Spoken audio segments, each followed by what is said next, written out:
प्रिय छात्रों, मैं रिपुदन पांडे, प्रवक्ता महेश प्रताप इंटरमीडिएट कॉलेज, आप सभी छात्रों का MKF क्लासेस यूट्यूब के चैनल पे आप सभी छात्रों का हार्दिक अभिनंदन करता हूं। छात्रों, अंग्रेजी पर ये मेरा पहला वीडियो मैं शुरू करने जा रहा हूं और मैं उम्मीद करता हूं, विश्वास करता हूं कि अंग्रेजी भाषा के व्याकरण संबंधित सारी डाउट्स जो भी आपको हैं, चाहे वो स्टूडेंट तैयारी करने वाले हों या 9, 10, 11, 12 में पढ़ाई करने वाले हों, सबके समझ में आएगा और धीरे धीरे करके मैं सारे डाउट्स को क्लियर करने की कोशिश करूँगा। तो स्टूडेंट्स, जैसा कि आप जानते हैं कि अंग्रेजी भाषा की सबसे छोटी यूनिट होती है लेटर, जिसे हिंदी में अक्षर कहते हैं। तो लेटर्स आप जानते हैं ये कुल 26 होते हैं और ये 2 प्रकार के होते हैं। वावेल, जिसे आप हिंदी में कहते हैं स्वर, तो स्वर कुल 5 अक्षर हैं, A, E, I, O, U। तो कुल 5 वावेल होते हैं। इसके बाद लेटर का दूसरा प्रकार है कॉन्सोनेंट। कॉन्सोनेंट को हिंदी में कहते हैं व्यंजन, जो कुल 25 होते हैं। तो लेटर आपका 2 प्रकार का होता है। इसके बाद दूसरा नंबर आता है वर्ड, जिसे हिंदी में शब्द कहते हैं।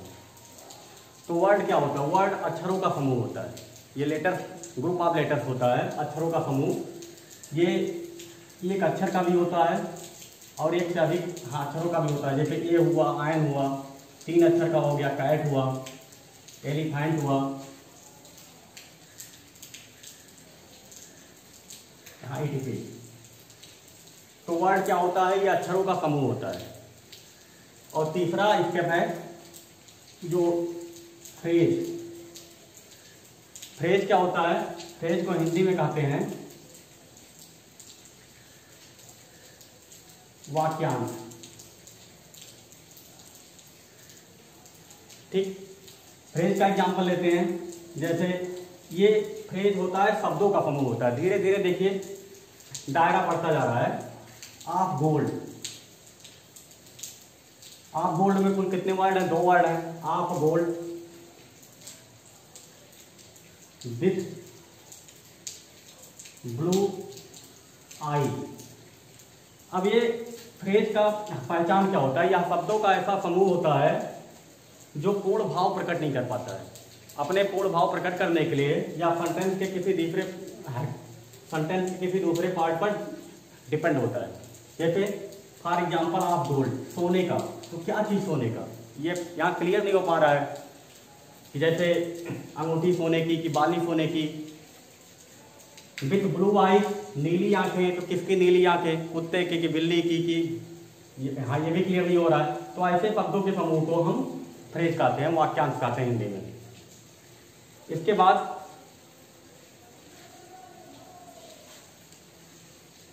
तीसरे नंबर पे आता है आपका क्लाज।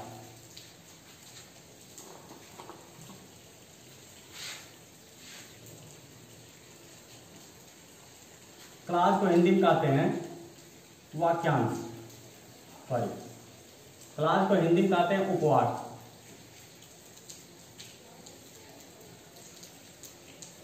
तो क्लाज किसे कहते हैं? क्लाज शब्दों का ऐसा समूह होता है। अब देखिए, फ्रेज और क्लाज में अंतर क्या है? फ्रेज में शब्दों का समूह होता है, लेकिन इसमें कोई फाइनाइट वर्ब नहीं होती, क्रिया नहीं होती है।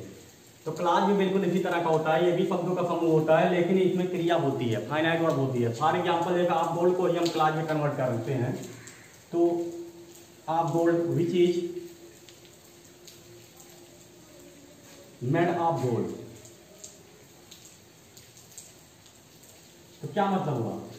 जो सोने का बना हुआ है। अब क्या सोने का बना हुआ है? यहाँ भी यार पूरा भाव क्लियर नहीं हो पा रहा है। तो क्लाज भी फ्रेज की तरह अपने पूर्ण अर्थ के लिए वाक्य के अन्य भाग पर निर्भर करता है। बिना वाक्य के किसी अन्य भाग से जुड़े हुए ये अपना पूरा अर्थ प्रकट नहीं कर सकता है। तो विच इज मेड ऑफ गोल्ड, जो सोने का बना हुआ है। तो क्या सोने का बना हुआ है? यहाँ भी क्लियर नहीं हो रहा है। सोने का, क्या चीज सोने का है यहाँ भी क्लियर नहीं हो रहा है। अब जैसे विद ब्लू आइज को हम क्लास में अगर कन्वर्ट करते हैं तो हुज आइज आर ब्लू, क्या मतलब हुआ, जिसकी आंखें नीली हैं। अब किसकी आंखें नीली हैं, कुत्ते की आंखें नीली हैं कि बिल्ली की आंखें नीली हैं, यहाँ भी बिल्कुल क्लियर नहीं हो रहा है। जैसे यहाँ विद ब्लू आई नीली आंखें, किसकी आंखें नीली हैं, यहाँ भी अर्थ स्पष्ट नहीं हुआ और यहाँ भी नहीं हो रहा है। फिर दोनों में अंतर क्या होता है फ्रेज और क्लाज में? फ्रेज और क्लाज में यही अंतर है कि आप बोल्ड में ये शब्दों का समूह तो है लेकिन इसमें कोई फाइनाइट वर्ब नहीं है, कोई क्रिया नहीं है। और इसमें क्या है, which is made of bold, इसमें फाइनाइट वर्ब है। अर्थात यहाँ पे इज का प्रयोग क्यों किया गया है, इसका मतलब यह है कि विच के पहले जो नाउन है वो एक वचन है। आई आर क्यों आया है, क्योंकि आई यहाँ पे बहुवचन है, यही अगर एक वचन होता तो इज हो जाता। ठीक, हाँ अब हम आगे बढ़ते हैं, चौथे नंबर पे आते हैं, सेंटेंस।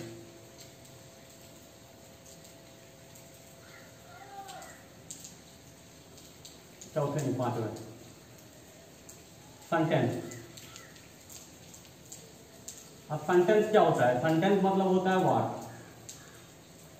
तो यह शब्दों का ऐसा समूह होता है जो अपने आप में पूरा अर्थ प्रकट करता है। इसको अपना पूरा अर्थ प्रकट करने के लिए वाक्य में किसी अन्य क्लास की जरूरत नहीं होती है, यह अपने आप में कंप्लीट होता है। जैसे यहां मैं सेंटेंस लिख रहा हूं, I have a ring of gold. और दूसरा सेंटेंस लिख रहा हूं, I have a ring which is made of gold.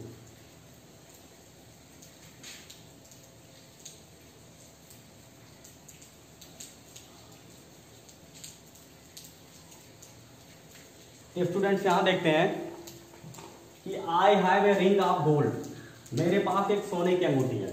I have a ring which is made of gold, इसमें क्या है, मेरे पास एक अंगूठी है जो सोने की बनी हुई है। दोनों वाक्य का अर्थ एक ही है, लेकिन अंतर क्या है कि पहले वाक्य में मैंने फ्रेज जोड़ा है ऑफ गोल्ड और दूसरे वाक्य में क्या जोड़ा है, मैंने क्लाज जोड़ा है। क्लाज और फ्रेज अगर क्लियर हो जाता है स्टूडेंट्स तो ग्रामर में बहुत बड़ी बड़ी समस्याओं का हल कर देगा। जैसे आगे चल करके आप सिंथेटिक पढ़ेंगे, principal clause, coordinate clause, subordinate clause, सब अच्छी तरह समझ में आता चला जाएगा आपको। तो सेंटेंस, हाँ अब ये देखिए पूरा क्या है, सेंटेंस है। I have a ring of gold, मेरे पास सोने की अंगूठी है तो पूरा अर्थ प्रकट कर रहा है। I have a ring which is made of gold, मेरे पास एक अंगूठी है जो सोने की बनी हुई है, ये भी कंप्लीट सेंस से रहती है, आपका सेंटेंस है। और सेंटेंस जो होता है एक शब्द का भी होता है और एक एक पैराग्राफ का भी एक ही सेंटेंस होता है। जैसे गो, गो मतलब जाओ, अब यह भी अपने आप में शब्द भी है सेंटेंस भी है। जब हम इसको वाक्य के रूप में लेंगे तो सेंटेंस है, जाओ आदेश दिया जा रहा है, इंपरेटिव सेंटेंस है आपका। और जैसे ही गोज टू स्कूल, ये भी सेंटेंस है, वह स्कूल जाता है। डबल क्लास का when he entered the room he saw a snake,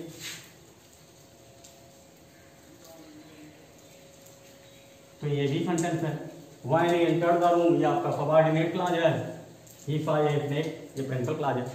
तो सेंटेंस आपका एक वर्ड का भी होता है, एक पैराग्राफ का भी होता है। अब हम चर्चा करते हैं सेंटेंस के प्रकार पर। तो सेंटेंस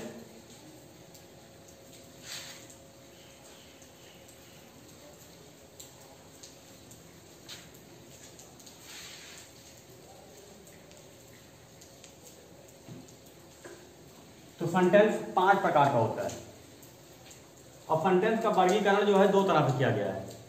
एक एब्स्ट्रैक्ट मतलब भाव के आधार पर सेंटेंस आपका भाव के आधार पर सेंटेंस आपका 5 प्रकार का होता है और स्ट्रक्चर के आधार पर सेंटेंस आपका 3 ही प्रकार का होता है। तो सबसे पहले भाव के आधार पर देखते हैं असर्टिव सेंटेंस।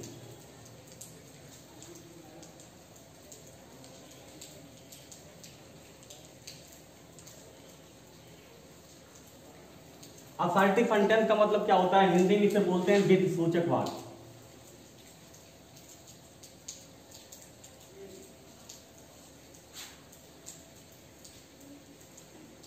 मतलब ऐसे वाक्य जिनसे हमें किसी कार्य के होने की सूचना मिलती है। और अफर्मेटिव सेंटेंस आपका दो प्रकार का होता है, अफर्मेटिव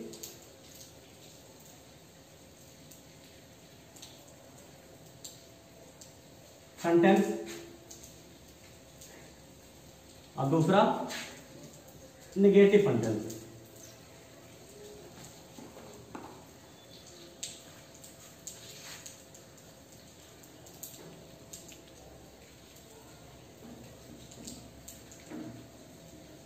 अफर्मेटिव सेंटेंस को हिंदी में कहते हैं सकारात्मक वाक्य, इसको पॉजिटिव सेंटेंस के नाम से भी जानते हैं। तो सकारात्मक वाक्य क्या होता है, जैसे अफर्मेटिव सेंटेंस हम उसे कहते हैं विधि सूचक वाक्य जिनसे हमें किसी कार्य के होने की सूचना मिलती है। अगर सूचना हाँ में मिलती है, जैसे वह स्कूल जाता है तो आपको पता चल रहा है कि वह स्कूल जाता है, वह यह काम करता है, वह कल लखनऊ जाएगा, वह क्रिकेट खेल रहे हैं, तो सारे बात में आपको पता चल रहा है कि हाँ वह क्रिकेट खेल रहे हैं, तो कार्य के होने की सूचना आपको हाँ में मिल रही है। और जब यही सूचना आपको ना में मिलती है, जैसे वह स्कूल नहीं जाता है, तो निगेटिव सेंटेंस हो गया, he does not go to school।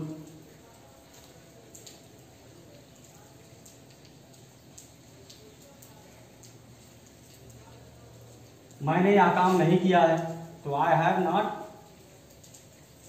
done this work। तो स्टूडेंट्स, अगर सूचना हाँ में मिलती है तो अफर्मेटिव सेंटेंस है। अगर यही लिखा होता he goes to school तो affirmative sentence, he does not go to school तो negative sentence. I have done this work तो affirmative sentence, I have not done this work तो नेगेटिव सेंटेंस। सेंटेंस का जो दूसरा प्रकार है वो है आपका इंट्रोगेटिव सेंटेंस।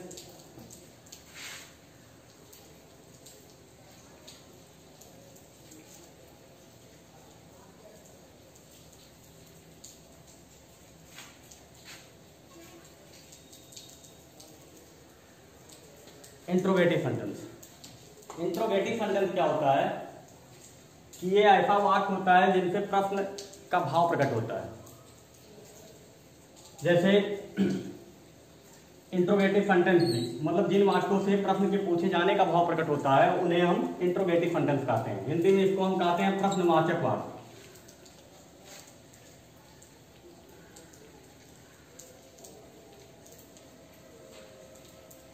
प्रश्नवाचक वाक्य ये भी दो प्रकार का होता है, एक होता है WH टाइप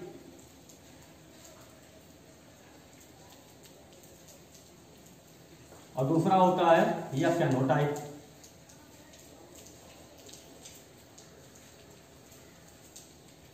WH टाइप का कि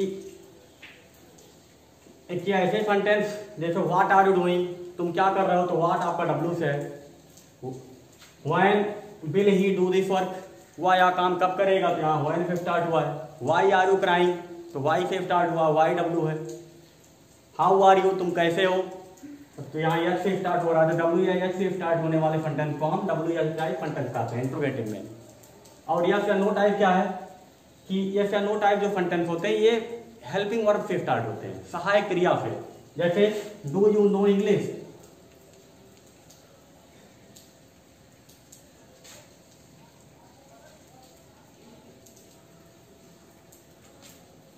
क्या तुम अंग्रेजी जानते हो, तो इसका उत्तर आप हाँ या ना में दे सकते हैं। यस या नो टाइप का मतलब क्या हुआ कि ऐसे सेंटेंस जिनका हम उत्तर हाँ या ना में दे सकते हो तो उसको हम कहते हैं यस या no type sentence.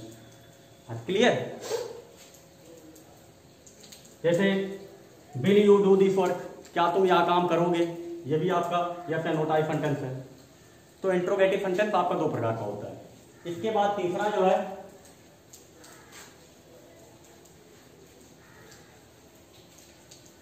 Imperative sentence.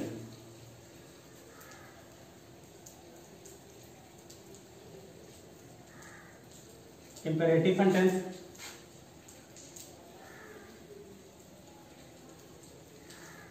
Imperative sentence को हिंदी में कहते हैं आदेशात्मक वाक्य।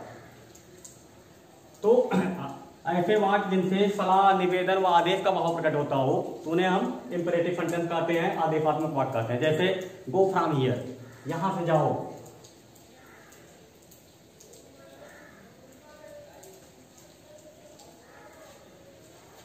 प्लीज हेल्प मी,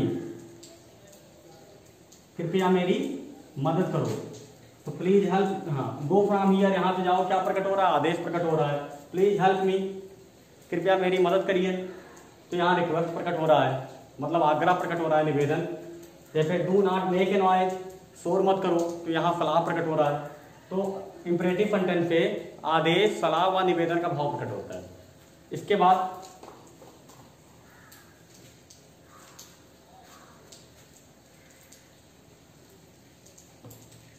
चौथा सेंटेंस है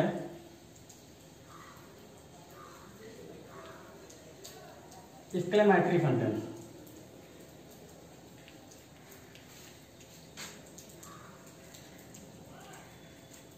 एक्सक्लेमेटरी सेंटेंस को हिंदी में कहते हैं विस्मय सूचक वाक्य।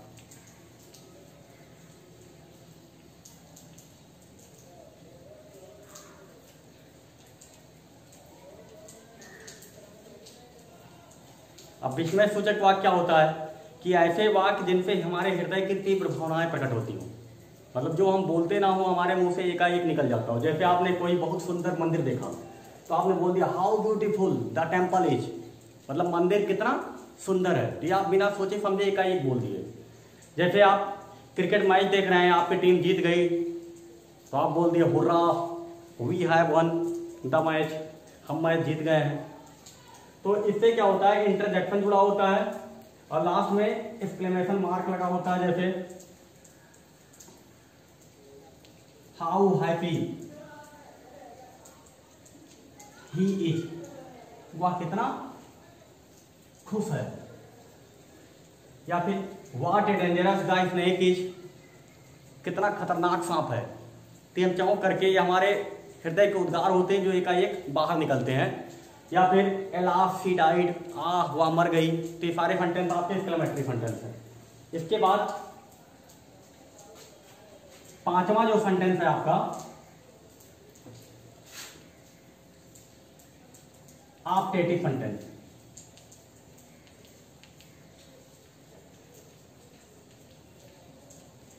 ऑप्टेटिव सेंटेंस को हिंदी में बोलते हैं इच्छा व कामना सूचक वाक्य, मतलब ऐसे वाक्य जो हम दूसरों के लिए कामना करते हैं, मतलब जिन वाक्यों से प्रार्थना, इच्छा, शुभकामना, श्राप, प्रार्थना आदि भाव प्रकट हो तो उसे हम ऑप्टेटिव सेंटेंस कहते हैं। जैसे ये जनरली वाक्य मे से प्रारंभ होते हैं। जैसे आपका मित्र कहीं जा रहा है तो आप बोल दिए may you have a happy journey.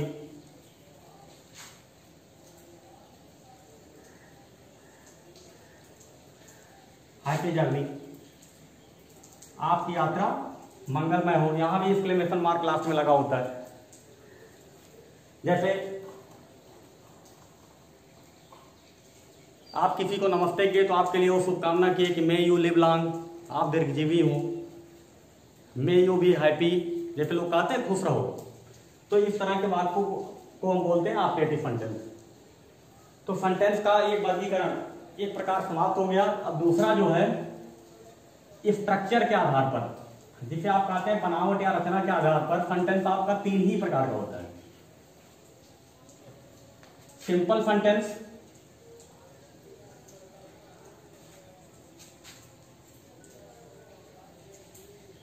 पहला। दूसरा कॉम्प्लेक्स सेंटेंस,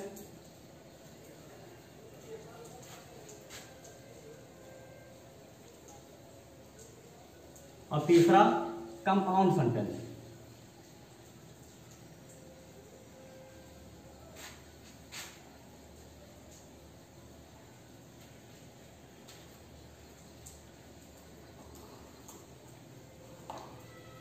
तो सिंपल सेंटेंस क्या होता है स्टूडेंट्स, कि ऐसे वाक्य जिनमें केवल एक ही फाइनाइट वर्ब हो। अभी मैंने लिखा था आई हैव ए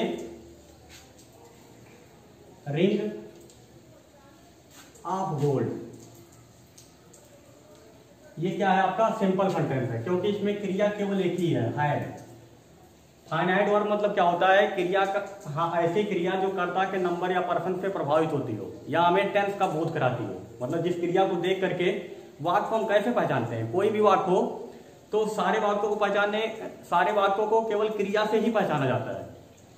तो यहाँ पे जैसे किस टेंस का वाक्य है, प्रेजेंट टेंस का वाक्य है, हैव देख के आप बता रहे हैं, हैव तो लिखा गया है क्योंकि इसके पहले कर्ता आई है, अगर ही होता तो हैज का प्रयोग होता। तो सिंपल सेंटेंस में केवल एक ही फाइनाइट वर्ब होती है।